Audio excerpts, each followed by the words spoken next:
नमस्कार मित्रों, आज की मज़ेदार कहानी में आप सुनेंगे गुमनाम है कोई। आधी रात का समय था। पूरे मोहल्ले में सन्नाटा छाया हुआ था, लेकिन राम भरोसे की उस समय नींद टूटी हुई थी। आलम यह था कि गर्मियों के दिन थे और राम भरोसे अपने घर के बाहर एक पेड़ के नीचे सोए हुए थे कि आधी रात को उन्हें अचानक से खन खन करती हुई कुछ घुंघरुओं की आवाज़ आने लगी। आवाज़ सुनकर तो वह एकदम से चौंक कर बैठ गए। चारों ओर नज़र घुमाकर जब देखा तो दूर दूर तक उन्हें कोई भी ऐसी चीज़ नज़र नहीं आई कि जिसके द्वारा यह आवाज़ उत्पन्न हो रही हो। अब तो राम भरोसे के पसीने छूटने लगे। वह बुरी तरह से डर गए थे और थर थर काँप रहे थे, क्योंकि उन्हें पूरा संदेह हो गया था कि यह आवाज़ कुछ और नहीं बल्कि कोई भूत प्रेत का संकेत है। बेचारे राम भरोसे की पूरी रात इसी तरह डर डर के जागते हुए कटी।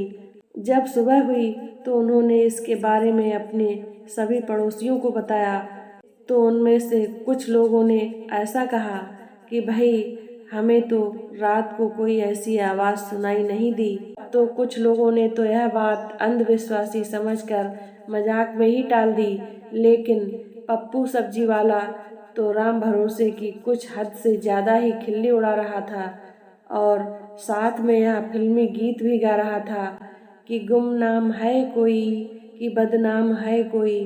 पप्पू को इस तरह से मजाक उड़ाते देख राम भरोसे को बड़ी शर्मिंदगी महसूस हुई और वह मायूस होकर अपने घर के अंदर चला गया। दूसरी रात भी राम भरोसे के साथ फिर हादसा हुआ। अब की बार तो वह घुंघरुओं की आवाज़ उन्हें लगातार सुनाई दे रही थी। बेचारे फिर चौंक कर बैठ गए और उन्होंने चारों ओर नजरें दौड़ाई, लेकिन फिर भी उन्हें ऐसी कोई भी चीज़ या कोई भी व्यक्ति नजर नहीं आया। राम भरोसे बहुत ही अधिक परेशान हो चुके थे कि आखिर ये सब माजरा क्या है। रात फिर हुई। रात फिर उसी तरह डरते डरते बीती। पप्पू सब्जी वाले ने फिर से पहले की ही भांति राम भरोसे की खिल्ली उड़ानी शुरू कर दी। उसकी जुबान पर फिर वही फिल्मी गीत आ गया, गुमनाम है कोई, बदनाम है कोई। अब तो यह रोज रात का ही चक्कर हो गया था। राम भरोसे की नींद रोज इसी तरह खराब हो रही थी। पप्पू सब्जी वाला भी रोज की ही भांति राम भरोसे का मजाक उड़ा रहा था और फिर वही एक फिल्मी गाना गा रहा था, गुमनाम है कोई, बदनाम है कोई। राम भरोसे क्या करते। परेशानी के साथ साथ उनको रोज की ही तरह शर्मिंदगी भी उठानी पड़ रही थी। हर रात की तरह जब फिर एक रात राम भरोसे अपने घर के बाहर उसी पेड़ के नीचे सोए हुए थे, तो अचानक फिर वही खन खन करती हुई घुंघरुओं की आवाज़ सुनाई दी। रोज की ही भांति फिर उनकी आंखें खुल गईं। आवाज़ अभी तक आ रही थी कि तभी एकाएक उनकी नज़र ऊपर पेड़ की एक लचकदार डाली पर पड़ी, जहाँ पर एक घुंघरुओं का पट्टा बंधा हुआ था और डाली समेत जोर जोर से हिलकर खन खन की आवाज़ उत्पन्न कर रहा था। डाली में एक डोरी बंधी हुई थी जो वहाँ से होकर पीछे की तरफ कहीं जा रही थी। अब तो राम भरोसे को सारी बात समझते देर नहीं लगी कि यह सब हरकत किसी पड़ोस के व्यक्ति की ही है, जो दूर से बैठा बैठा यह डोरी हिला हिलाकर और घुंघरुओं की आवाज़ उत्पन्न करके मुझे डरा रहा है। जब कुछ देर बाद वह आवाज़ आनी बंद हो गई तो राम भरोसे यह भी समझ गए कि अब वह गुमनाम व्यक्ति लगता है कि सो गया है। वह उठे और उस डोरी के सहारे डोरी के सिरे तक जा पहुँचे। वहाँ पर जो उन्होंने देखा तो देखते ही दंग रह गए। उन्होंने देखा कि पप्पू सब्जी वाला अपनी खाली सब्जी की रेडी पर सोया हुआ है और वह डोरी उसके हाथ में है। राम भरोसे को यकीन हो गया था कि यह सब हरकत पप्पू की ही थी। यह देखकर उन्हें बहुत बुरा भी लगा, क्योंकि पप्पू के लिए तो यह एक मजाक था, लेकिन बेचारे राम भरोसे को इसके पीछे कितनी परेशानियां उठानी पड़ी थी।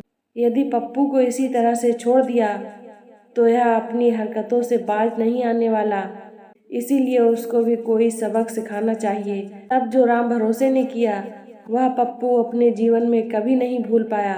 राम भरोसे ने क्या किया कि आराम आराम से पप्पू की रेहड़ी धकेली और उसे ले जाकर मोहल्ले के बाहर एक सड़क के चौराहे पर छोड़ दिया। और जो सुबह पप्पू की दुर्दशा हुई वह देखने वाली थी। पप्पू बीच चौराहे पर अपनी रेहड़ी पर सो रहा था और उसके चारों ओर ट्रैफिक जाम था। जब सभी गाड़ियों ने पी पी पो पो की आवाज़ का हल्ला किया तो पप्पू हड़बड़ा कर उठ खड़ा हुआ और फिर अपने आप को इस दशा में पाकर एकदम हैरान हो गया। तभी दूर खड़े राम भरोसे और पड़ोस के सभी लोग, जिन्हें राम भरोसे ने सारी असलियत बता दी थी, वह सब ठहाके मार मार कर पप्पू पर हंसने लगे और पप्पू का मजाक उड़ाने लगे। तभी राम भरोसे ने भी जोर जोर से एक फिल्मी गाना गाना शुरू कर दिया। ये कहाँ आ गए हम यूं ही साथ साथ चल के। यह देख पप्पू बहुत ही ज्यादा शर्मिंदा हुआ और सारी बात समझ गया कि मेरी पोल अब खुल चुकी है। पप्पू ने किसी तरह से अपनी रेहड़ी एक तरफ खड़ी की। उसने मन ही मन यह फैसला किया कि अब आगे से वह किसी को भी बिना बात नहीं सताएगा।